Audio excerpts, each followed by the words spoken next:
My name is Dr. Muina Fora. I'm a senior research fellow at the Nigerian Institute of Medical Research, Molecular Biology and Biotechnology Department.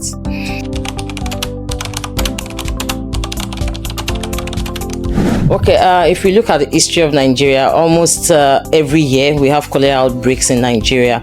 And one of the problems with this cholera outbreak is that they are not diagnosed on time, or they are not identified on time until it has turned to a full-blown epidemic. So what I'm currently working on is the development of a rapid diagnostic test kit for the detection and surveillance of cholera in Nigeria. So the kit is designed in such a way that if we can survey for cholera, do surveillance for cholera in the country, even when we do not have a cholera outbreak.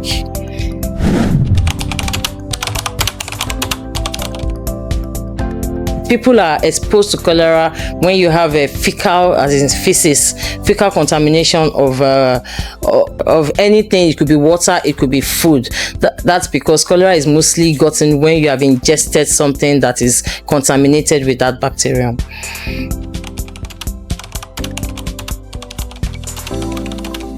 Well, there are a lot of studies on cholera.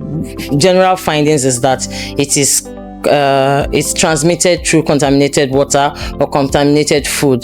The most important thing is that we should be able to detect it on time so that it will not lead to a full-blown outbreak. So currently, and that's the purpose of the rapid diagnostic test kit, it will help the country to carry out surveillance of cholera even when we do not have an outbreak. So in other words, the research is ongoing, so we cannot call it a findings per se.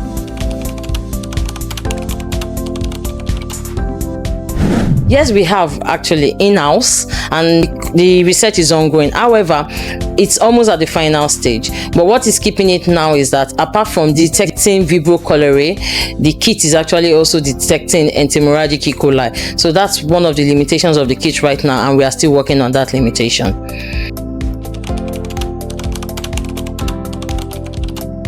That's a very important question. Number one, government needs to be very proactive. Number one, we have to have surveillance, environmental surveillance, the wastewater system, the gutters that we have, so that way we are able to detect if we are having an increase in Vibrio cholerae in such waters that can end up getting to the humans, and then we have a cholera outbreak. Apart from government being proactive in surveillance, there have to be funding for researchers, because before we can have these findings that can influence government policies, then there have to be enough funding for research with regards to cholera research. I think Bangladesh, India, they used to have problem with cholera in the 80s, I think, and in a way they've been able to control that. So I want to believe that we can look at that success story.